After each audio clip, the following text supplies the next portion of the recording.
Hi, everyone. Thank you so much for listening to the Because We Love Finding Meaning After Loss podcast. I'm your host, Lisa Heacock. I am a certified and accredited life coach, grief coach, and certified grief educator. And I wanted to create a podcast and a platform for individuals to share their stories of not only the trauma and the loss, and it's not just the loss of loved ones through death when we think of grief, it's any kind of loss. And I wanted to create this space for individuals to share their stories, but not just the story of the trauma and the loss, but the story of how they found healing, the different modalities and tools that they use to not only live their life, but then turn around and help others do the same. I am inspired by all of my guests, and I hope that you will be too. So whether you're the griever and you're trying to figure out how on earth you're going to navigate this life and navigate these losses, or you're somebody who is supporting a loved one who is grieving and you're wondering, how on earth do I help them? What do I say? What do I not say? I'm going to be interviewing individuals who are going to give you some tools. I will speak to professionals who will be able to give us some insight as well. So, vulnerability and authenticity is my jam, and I hope that you are going to find some or all of these episodes inspiring, useful, and authentic and real. So even though we're talking about some difficult topics, there will be some humor, there will be some laughter. I know that's hard to understand, but there is. So let's get vulnerable, people.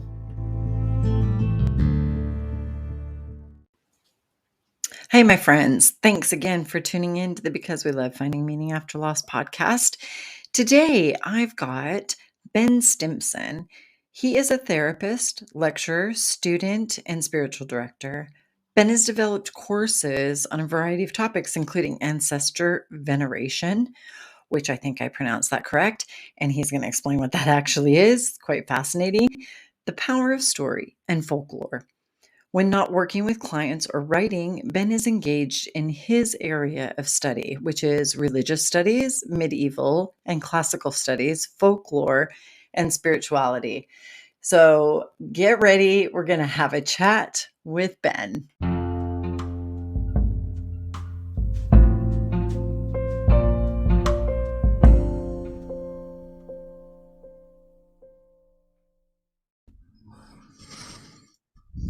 Well, thanks so much, Ben, for being on the show. I'm excited not only to hear what you have to say and the story that you share, but there's just a really interesting connection that you and I have. So, but first, welcome to the show.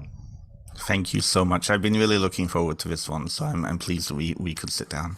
Yes. So, when we got on our initial pre-interview chat, clearly I sound American because I am, but I also live in the UK and have a British citizenship. And you're in Canada, right? I'm on about 2 hours from Toronto, so yes, Ontario, Canada. Yes. But then when Yes. I said I'm in the UK and you started talking about where you were born, and I was like, Yeah. not only have I been there a ton of times and brought every family member I have, but also it was only like 50 minutes away from where I lived in Chester. So, and we are talking about Llandudno, Wales, correct? Yes, quite close by to there. Yes, so Yeah, it's close kind of a by. weird, strange thing. Yeah, it's a very strange thing. I've been heavily connecting with people over there because I'm planning on moving back next year. And when you had said where you live now, I looked on the map because the little tiny towns in the middle of England, and you're only like 25 minutes north from a load of friends of mine down in Northampton and Wellingborough. So I'm Oh, like, yes. oh. Oh, see, yes. I was just in Northampton on Saturday watching friends abseil down the largest tower, which is 400 and 18 feet in the air, and they're ridiculous, but they did it for Wow. charity. So at least that I could do was be on the ground looking up and watching them. So Yes. yeah, Market Harborough is not far. We're just literally on the border of Northamptonshire. See, it is a small world, and you're It's over in tiny world. Canada. So that's the little trivia and connection that we have. And not only that, but I wanted to bring you on to the show because, of course, we're talking about grief and loss, but Hmm. I love the differences in the guests that I have. And Hmm. I, when I mean, I was like, ancestral veneration. Like, I this is know. going to be an interesting chat. So, first of all, do you want to just tell us a bit about you and your story? What brought you Totally. onto the show? Like, what drew you here with your grief or loss? Absolutely. So, um, it all ties in together really nicely and neatly with this idea of loss. When I first saw your ad for your podcast, I was like, oh, because as a psychotherapist over here, a lot of my work incorporates that psychotherapy piece with the spirituality piece. So I've been looking at branching out and really connecting with that psychotherapy approach and reaching new audiences. Because I feel like after the pandemic, death has been such a focus in our culture, our Western culture, and a lot of people are wanting to connect in, especially in North America here, connect in with roots, connect in with ancestors, and now that death has been such a large part of our cultural continuum, that idea of then connecting in it with a spiritual way with those who have recently passed, but also those who've long been passed. So there's a lot of really neat, meaty pieces that connect in with the topic of your show. As we got talking though, in the pre-chat, I realized that loss and grief has actually been a big part of my own story, and that ties in with the story of me coming to Canada. So I came to Canada when I was 8.5 years old. It took a lot of therapy and a lot of spiritual searching for me to realize that that was one of the worst things that ever happened to me. I didn't have any control in the move. I was, and you'll get this. I think most of your audience will get this. I wasn't British until I came to Canada, right? Right. Yeah. Right. Yeah. You know what I Yeah. mean?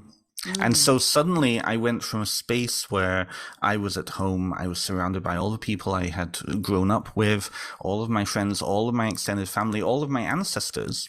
And suddenly I was in the middle of Canada and I had no connections over here. And the culture shock was so huge. I think you'll understand this definitely having moved over the pond yourself, but in the opposite direction, Yes. right? Yeah. You would think that both countries are very similar, but there's so many pieces that are very different, right? And in fact, I'm kind of starting to get that countercultural shock now because I'm starting to get really annoyed with British culture and how indirect it can be, right? Yeah. So a lot of my spiritual searching was really a sense of trying to connect in with home. I connected in with kind of British folklore, the story of like fairies and witches and giants and all of that, King Arthur, all of these pieces that tied me again, reminded me of home because I didn't feel like I had home over here. And that also created a lot of issues around control. I engaged with control dramas in my life. That trauma popped up in insecurity and self-esteem issues, all of these things, because at every turn of my journey, I was different from everybody else around me. So when I started to, this ties in with the ancestral piece, when I started to deep dive into my own training in psychotherapy, I was connecting in with family story, that idea of those generations upon generations of the narrative, the family narrative and culture that is passed down to us and the context that we're created within, but also those family trauma pieces coming down. Concurrently to that, I was also engaging with ancestral work in a spiritual setting, in a spiritual tradition I was involved with, and so to have both approaches pop up while I'm also doing a great amount of therapy work, really changed my life. So really, that piece around ancestral veneration it incorporates that idea of family story. there's also a huge piece about grief and loss because the ancestors in Western continent, and was all over the world, ancestor veneration as a spiritual practice is often a container for grief traditions, mourning traditions, but it then transcends that. It moves us past, or moves individuals past those stages of grieving the loss of somebody and instead celebrating a transition of somebody into something else. And so in many of these ancestor traditions that I talk about in my book, Ancestral Whispers, out in a couple of weeks through Llewellyn, I talk about what is it like to relate to the dead in right now in the present, as opposed to only thinking of them in the past and ourselves getting stuck in the past that way. In the same way that I got stuck in the past and didn't live in the present all these years as I pined for home. So it's an interesting, all of these pieces coming together. Yeah. And when did you start so I'm assuming with your schooling is when these links started happening. When was that? How long ago was that? Well, it's funny because my educational journey has been kind of all over the place. I'm turning 37, and I went back to school to train in psychotherapy in 2017. When I can't even think, in my early 30s. There we go. Yeah. But you don't need to do math. We don't need to do math, no. But I originally was training in social work back in the mid 2000s. So in 2005, I went off to college, did social service worker diploma at community college, and then I went to university to do a bachelor's, and I just couldn't do social work. It just was not where I was supposed to be. I couldn't help anybody in it, and I burned out horrifically. And around that same time, in that last year it was 2010, I actually had a chance to come over and work at one of the university's satellite campuses it was a study centre just south of London. So for a summer, I was back home, living at home. I went up to see my family up north, and that reignited that dread of, oh God. And so then I dropped out of school. So it took me about 5-6 years to fully realign, get back on my feet again after that. And I decided, well, I don't want to go back to university and do social work. So I decided to retrain in psychotherapy. I've now since gone back and I changed my degree, and now I'm working on things like history and medieval studies and things like that for my own interest, for my own writing projects. But that took a long time. I had a hiatus of about almost 10 years. But I'm kind of where I'm at now, where I should have been 10 years ago. Yeah. And there's always this journey, right? Of like you step out and you do this thing. And if it's not, we course correct, but all of those steps led you to where you're at today. And do you then, so obviously mom and dad like moved you to Canada. And then of course you come back to visit, like now you have this taste of home again, but always having that longing for home. And I think when we talk about loss and grief, and when you and I were talking, but it's any type of loss that causes grief or pain, right? So it can be anything. And that's why I thought it was so interesting having a chat with you, because it's not just like the loss of a loved one through death, although I know you work in the ancestral, but your grief and loss happened at a very young age, which then took you down this road, like you said, of insecurities and who am I, and identity crisis almost. And I think that in and of itself is loss. And I'm certain that there are going to be listeners who maybe that's not what happened to them, but they'll be able to relate so much to loss of community, loss of your family, loss. There is a loss there that has to be grieved. This is the thing. This is the thing. And I think this is a universal thing. Humans tend to like to be in control.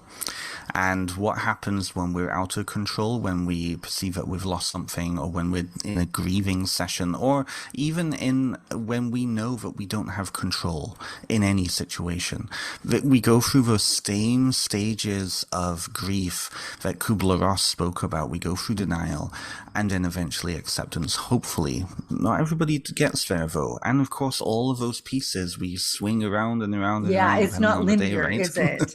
And I know No, that some people are, they're like, oh, the five stages or this, yeah, but it's not linear. That it isn't Elizabeth linear. Kubler-Ross talked about it. It's not linear. It No. doesn't, it's not like you just go, okay, and stage one, stage two, Hmm. like it's if you looked at it, it would probably be a big ball of stringy mess It that totally is, needs, yes. right? Um, and so that's what brought you to the work that you're doing. But you Hmm. did, okay, well, let's just back up. For Okay. those who need to Google, right? Ancestral veneration. You touched upon it, Mhm. but can you just explain like what that is? Absolutely. No, Okay. absolutely. So in kind of spirituality, you have two kind of forms of relating to the dead or other, right? You have grief and grieving, which is the internal kind of reaction to a loss. You have mourning and mourning practices, funerary practices, which are really to get that in kind of a spiritual worldview, to get that individual to where they need to go. But that's usually a social thing. That's usually just after the person has died. It's a way of society and ourselves transitioning that person from a living member of society to now a dead member of society, right? However way the worldview encompasses that. But both of those aspects are removing that person from society, right? For whatever reason, however the worldview comes in. When we talk about mourning and grief in that way, it's about then the loss. It is about the person is no longer here, right? And so then they're gone, and that's what we're hyper focusing on. Ancestor veneration, on the other hand, so whereas the first is about seeing the individual as static and in the past and now gone. Ancestral veneration, on the other hand, is about relating them to that individual in the now, in their transformed state. So a very classic example, if you go to a Chinese restaurant, those in the Western world, you will often see an ancestral shrine behind the counter.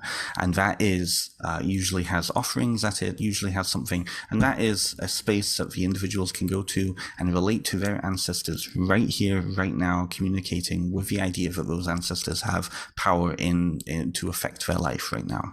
That's very different from mourning, Yes. which is that the dead are gone, that they're no longer here, and that we don't have access to them anymore. So people can often get stuck in grief because they're hyper focused on the past, right? Yeah. And so then that's the main distinction Yeah, between that's ancestor veneration, worship, working with that kind of thing. Yeah. yeah, that makes sense. And I thought, well, I'm sure people will be Googling, but having you explain that. And so do you find that it's a more cultural thing, or do you find that the Western world, like our culture is becoming more aware and those kind of practices of the here and now and communicating with our ancestors? I think that I think that Western culture is refining those traditions. Western culture, particularly Judeo-Christian culture, particularly Christian culture, let's say. I won't talk about Judaism with this. But a lot of the Christian denominations had an approach to working with the dead, right? Requiem masses were often told and said in churches for the dead now in purgatory or wherever they were now. So the focus was on that spirit now, as opposed to who they were in a static, life many years before, right? Oftentimes the relationship with death was different because death was a natural part of life. It was often a duty of the household to prepare the body. There was no funerary industry that took the body and turned the body into what we have now, right? Which is plastic monstrosities. So I think the relationship with death was very different. I mean, people often people don't realize, but the Day of the Dead, that's often now linked with Mexico, is a European tradition too. If you go into Europe, especially Catholic Europe, you will see people going into the graveyards and decorating graves and celebrating the dead in that way. And even British culture had that too. I think as industrialization happened, as capitalism became a big thing, and also individualism grew, I think then the focus was more on then how are we reacting to death as opposed to the dead, and supporting each other through a community, right? I feel like now, I mean, the funerary industry is horrific in that way. A lot of funeral directors are very quick to comment on that and say and point that out, that, you know, when somebody dies, what happens? Coroner comes, takes the body away, and the next time you see it, it's either cremated or done up like Cilla Black, right? Yeah. Right? It's Yeah. one of those situations. So we don't understand what death actually is, and that causes, and that's why death becomes then an issue for us. We then fear death because we don't really understand what it actually is on a biological level, even on a spiritual level. Our fear takes over, and suddenly we center ourselves in the story of this individual's passing, in which case then it's all about our fear of our oblivion and all of this. Whereas ancestor veneration traditions around the world create that kind of understanding within the family of, oh, well, what's gonna happen after we're dead? Oh, well, you know, the family will continue to remember us at the ancestor shrine. It takes away that it creates a different form of relationship. I'm not going to say grief doesn't exist in those cultures. It does, but it's a different relationship, you know. Yeah. I feel like then the hyperfixation on the fears around what's going to happen after we die, the anxiety piece changes. Yes. And that's the thing with loss. I would say individualism in Western culture is a big issue when it comes to reaction to potential loss, or that anxiety that is formed from potentially losing something, the unknown, whenever change happens, right? I feel like other cultures around the world that are more collectivist, that are more community focused, they have built within those cultures more of an ability to deal with change, because they're at the whim of change all the time. You know, Western culture is It very is. insulated. Yeah, it's very interesting, because when you're talking about like community, and we as humans want community, we desire, we need connection, and we need community. Yes. And the individualism definitely separates us. You know, you look out for number one, we are it, we're all we have. But when we embrace community and embrace that connection, gosh, it just brings a whole new purpose in your life. And what's interesting in the realm of grief and grieving and loss, you know, I speak to individuals who are very spiritual, who have a lot of connections to mediums. They're very much connected in not only to a medium, but also maybe direct line to those who have passed, and do a lot of work around connecting with them, and seeing signs and synchronicities and all of those things. And I never really had any of that connection until after my dad died in 2018, and he was the first person. I mean, I lost a grandma, I lost an aunt, you know, but he was the first person. And since then there have been numerous, but at that time, then my eyes were open to signs and synchronicities and things, and connecting my need to connect with him.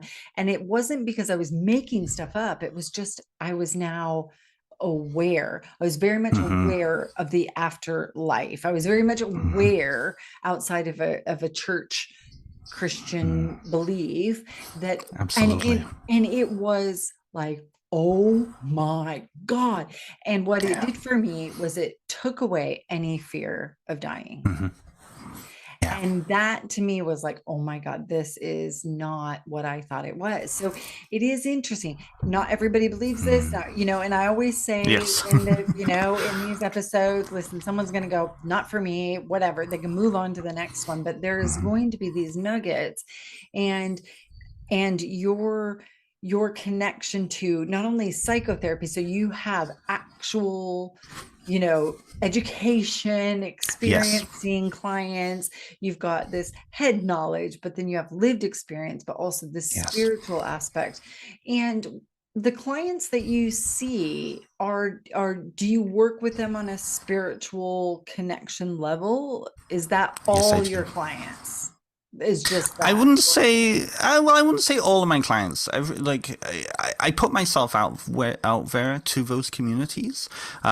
So I niche particularly with the queer community and also the kind of alternative spirituality community, paganism and earth-centered communities. But that is just a signal to them that my space is a space that they can bring that in if they want to. A lot of my clients, they're dealing with all the same issues as any other client, right? But they want to know that they can bring in that idea that if they've started to see omens or signs around their issue, then they can talk about that. We can use those as a tool for deeper exploration. A lot of my queer clients want to know that if they happen to say my boyfriend, my partner, my girlfriend, however, or talk about their transition, then it's not going to suddenly be like, transition? Are you trans? Tell me about that, right? Yes. It's just going to be a space. But I Yes. feel like a lot of people, especially with, at least in North American psychotherapy is a little different from that kind of British context. And I know because I'm kind of sitting in both worlds right now. But over here, there's a great deal of pathologization. And the issue of pathologization is that it takes a very human thing, like grief, like spiritual expression, like kind of looking for patterns and signs, which is a very, very human neurological thing, and suddenly pathologizes it as a symptom of mental illness, right? Yes. Like one of the biggest issues I have with the current DSM, which I'm glad that the UK doesn't accept, is that there is actually a grief-based pathologization in there, and they've given it a pharmaceutical code. Can you imagine how horrific it is to sit in front of somebody who's in bereavement, and say, well, this is a disorder for you. Here, give you a pill. Like, how is that, right? But that's my soapbox. Sorry. Wow. No, Yes, but people don't wow, I realize didn't that. see and I didn't realize Yeah. that that was a thing. So you've just opened my eyes to that because that is ridiculous. I work Mm-hmm. with not only my own lived experience, but working with clients who are grieving, especially Mm-hmm. when we're talking about the loss of a loved one through death. Yes. Someone has died, and to go say, here's a pill, like Yeah. the what Like, what is that? and not to, and that just completely diminishes every feeling, emotion, thought, and to This me is the it thing. puts a lid on having a safe space to just feel, say, Yes. and be everything that you're feeling and being. And what I love about what you said Mm. about being just totally inclusive, like just anybody can come Mm-hmm. and they're not going to be questioned. They're Mm-hmm. just there, and you're creating this safe space for them to Yes. explore That's wherever they exactly it. land with no agenda. This is the thing. This is the thing, because what we can do is we're still working on all the same things. Those are just tools, and those are just how the whatever they're working on is manifesting, right?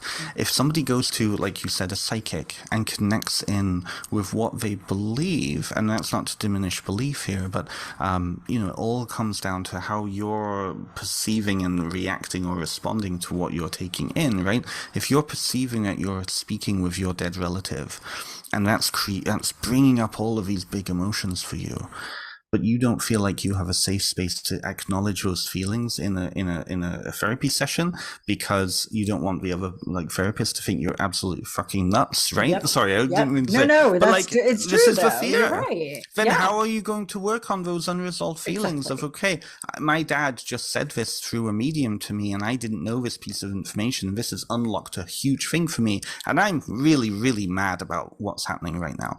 How are you going to acknowledge that if you're also fearful that the other person is Yeah. going to look down on you for it, right? You know? Exactly. And that's when you come with no judgment. I find that Yeah. the pendulum swings so much to where Mm-hmm. either if you, the therapist or the coach, come in with our own view Mm-hmm. and our own agenda, then Yes. absolutely you do not create a safe space, and you're just as judgmental as the person there fearing is Absolutely. judging them. So I love that Yeah. you have a niche, but you also Mhm. have that space. And that's when, and if that is the community of people that come through your door, that's Mhm. fantastic, because there aren't Mhm. enough of I you agree. around. I agree. So No, I agree. and I think, to be honest, that does lead me. I mean, we know you're a psychotherapist. You have written a book, and what I really Mhm. want to do is, obviously in the show notes, I'm going to put all the information, all the links to find Thank you. you, how they can find you, and your book. But you just said a while back that you have a book launch in a couple of Yes. weeks. Is that right? Is this your I first do, book? yes. This is my very first book, brand new Wow. book. One of many, I'm hoping, but this is my Yes. absolute first, yes. So, Exciting. and Now, I'll be what is the honest, name of it? so it's called Ancestral Whispers, a guide. Ancestral Whispers, a guide to building ancestral veneration practices. I have to always remind myself of that. So, what the book is basically for, I saw a need a couple of years ago when I had finished my doing my education. I graduated in September 2019. And I was like, okay, well, what can I offer to clients? How can I start to build my name? So I started kind of, tinkering with workshops, as we do. I mean, coaches and anybody in the helping field knows we have to offer multiple things to get to different people. Not everybody is going to want to do one-on-one work. People feel safer in those communities. People feel safer maybe just taking a class on something. So I developed an 8-week course on ancestor work, mainly because I had gone through it myself. It incorporated kind of looking at family story, a lot of people who are interested in genealogy and the way that genealogy is pegged now with Ancestry.com and all these others, or Ancestry.co.uk, is find your story, find out who you are through all these stories, right? And there's a certain element of truth to that, right? So I started putting together a work on that, but from a more spiritual base. Okay, well, you've got this story, you're learning about yourself by looking at this story and how it affected how you were raised and the family patterns piece, right? Then for a lot of my clients, they actually wanted to work with ancestors. How do I work with ancestors in a spiritual sense? And I think what's going on with that, there's multiple pieces to that, but that's actualizing the relationship.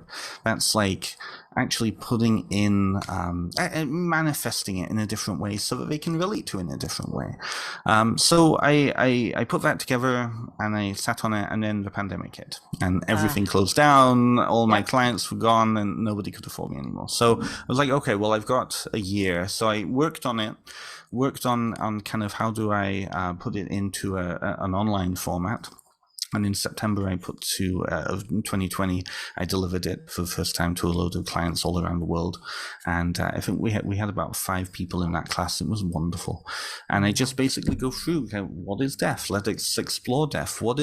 How do we relate to death on a cultural level? How do we relate to death on an individual level? How do we relate to family story on an individual and cultural level? And all of these pieces. So it all wove together. And it was a wonderful time. I think it was like, how many weeks? So it was 8 weeks, every Thursday night at 7 p.m. And it was just so wonderful. So then after that course was finished, I thought, you know what, this could make a good book. And I knew a couple of people who were published by Llewellyn.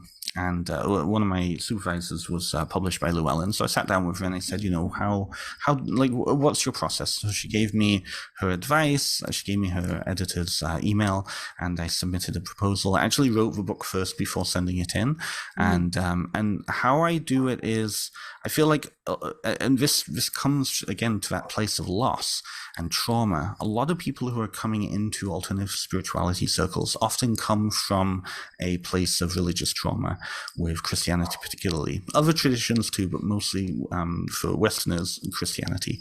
So what is that? That is not just a loss of self, that false self that you were told you had to be in those traditions, but also a loss of community. Yes. Because, Huge. Yep. right, huge Yep. loss of community. Huge. So people are coming into these spiritual practices and they want to know what to do. What do I do? Because they still have that idea of, you have to do everything right. It has to be perfect, right? But people are also wanting to explore, and people are wanting that experiential piece. Yeah. So I wrote this as just a very long therapy session. It is giving you the information. And if people want to, they can go to the Llewellyn website and read the first couple of chapters. It is on there for free, so they get a sense of kind of the approach. So I talk about the thinky bits and the doey bits for Yeah. worldview. Understand worldview and how you fit into your own worldview.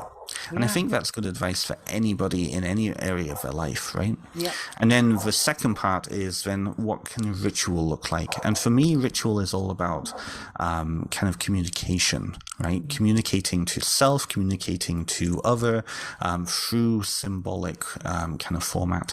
So that's really the whole book. I don't prescribe what to do. I don't tell people what to do. I don't give rituals, but I do give a lot of examples from around the world of how this fits in. And then I often talk about how the people are relating to those practices for themselves. So there's Yeah. a I lot mean, of pieces. yeah, that's great because, like you said, you're not telling people what to do, but giving people tools. And I love it. It's like one big long therapy session. That's great. And so I love that. And so, like I said, I'll put all of the Thank you. details in the show notes. And so that's, how people can find you. But before I do that, do you want to tell us how people can find you? Like, what's the best way for people to find you? Best way is benstimpson.com. That has all of my socials. That has my all of my work around therapy, my book stuff. I have a podcast too, for those who are in the pagan community or in the witchcraft community.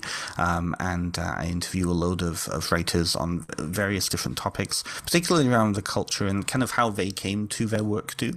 Oh, So fantastic. everything's on my website too, yes. Okay. Yeah. Perfect. Well, again, um, thank you so much for, Thank being you. on the show. And when you move back to the UK, especially if you're I in would like the love it. Northampton area, message me and we'll have a coffee. I would love that. I I would was gonna love say that. have a I would pint, like but to I don't say, drink. So oh no, no, I don't drink too, which is going to be a big issue for me. I I know do what want a to say culture. though, Yeah. before I go, I do want to say for your listeners and this piece around loss, and I'm sure your other guests have said this too. I'm sure you also talk about this too. But I feel like when it comes to when people are focusing in on something, oftentimes it's fulfilling a need. And if you go just below the surface, oftentimes those needs are unfulfilled because of our experiences in our lives, right? I feel like there can often be a need to take on a false persona. And I've certainly seen this now that my book is starting to head out into the world. People are grasping for, ancestral voice. I want to know about my ancestors because that's an identity I feel I can fit in with. But it becomes a false identity. And I really stress this in the book that you are the one who is living, that you Mm, have the mantle of life. And so if people are interested in working with their ancestors, I would strongly counsel being the grounded one, mm, being grounded in yourself. Know thyself, right? Because in knowing yourself, you can better connect and relate as opposed to react. And there's a big difference between reacting and absolutely. responding.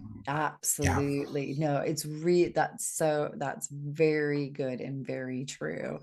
And like you said, just below the surface. And so Mm-hmm. no, that is great. I'm sure others have said it, but not the way you say it. So that's fantastic. Thank you so much. You're very welcome. And Thank you.